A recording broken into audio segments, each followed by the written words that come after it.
Details చూస్తే ఒకేసారి 31,000 కోట్ల రుణమాఫీ చేయడం చరిత్రలో మొదటిసారని, ఇది రేవంత్ రెడ్డి సర్కార్కే సాధ్యమైందని, ఇప్పటివరకు ఏ రాష్ట్రం కానీ ముఖ్యమంత్రి కానీ ఇలాంటి సాహసోపేత నిర్ణయం తీసుకోలేదని Congress party Adilabad assembly in charge Kandi Srinivasareddy తెలిపారు. బేలమండల కేంద్రంతో పాటు చాప్రాల గ్రామంలో రైతు రుణమాఫీ సంబరాలను గురువారం ఘనంగా నిర్వహించారు. ఈ కార్యక్రమానికి ఆదిలాబాద్ అసెంబ్లీ నియోజకవర్గ కాంగ్రెస్ పార్టీ ఇన్ఛార్జ్ కంది శ్రీనివాసరెడ్డి ముఖ్య అతిథిగా హాజరయ్యారు. కాంగ్రెస్ శ్రేణులు చాప్రాల గ్రామస్తులు కంది శ్రీనివాసరెడ్డికి డప్పు చప్పుళ్లు, మహిళల మంగళహారతుల మధ్య పూలు చల్లుతూ ఘన స్వాగతం పలికారు. అనంతరం ముఖ్యమంత్రి రేవంత్ రెడ్డి చిత్రపటానికి రైతులు కాంగ్రెస్ శ్రేణులతో కలిసి కంది శ్రీనివాసరెడ్డి పాలాభిషేకం చేశారు. డప్పు కొట్టి ఎడ్లబండి నెక్కి సందడి చేశారు. శ్రేణులను ఉత్సాహపరిచారు.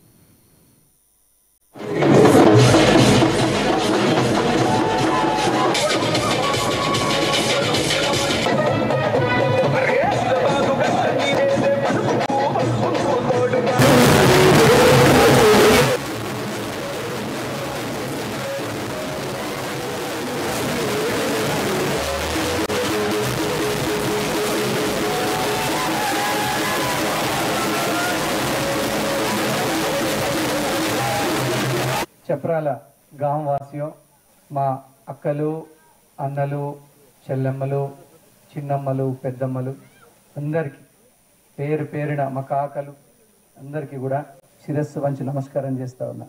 ఈ ఊర్లో కాంగ్రెస్ పార్టీని కాపాడుతున్నటువంటి మా కాక విలాస్ పాటిల్ గారు, కాంగ్రెస్ పార్టీని కాపాడి నిరుపేద బిడ్డ.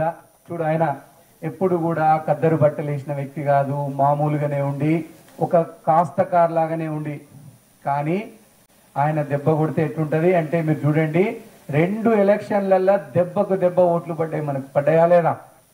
అసెంబ్లీ ఎలక్షన్లో పడ్డాయా లేదా? పార్లమెంట్ ఎలక్షన్లో పడ్డాయా లేదా? అట్లనే మా కాక కొడుకు హేమంత్ తమ్ముని కూడా నేను రాజకీయంగా దత్తతకు తీసుకుంటున్నా. ఈ తమ్ముని రాజకీయంగా కాపాడుకునే బాధ్యత నాదే. 2 లక్షల రూపాయల రుణమాఫీ అని నేను చెప్పిన ఎలక్షన్ టైంలో నిజమైందా కాలేదా? అయిందా కాలేదా? నిన్న 1,00,000 రూపాయల వరకు 6,000 కోట్ల రూపాయలు జమ చేయడం జరిగింది. రేపు ఎల్లుండి ప్రతిరోజు కూడా ఆగస్టు 15వ తారీఖు వరకు మొత్తం 2 లక్షల రూపాయల రుణమాఫీ అందరికీ జరుగుతుందని సందర్భంగా తెలియజేస్తా ఉన్నాను. ప్రతి ఒక్క కుటుంబానికి 2 लाख का कर्ज माफ हो जाएगा.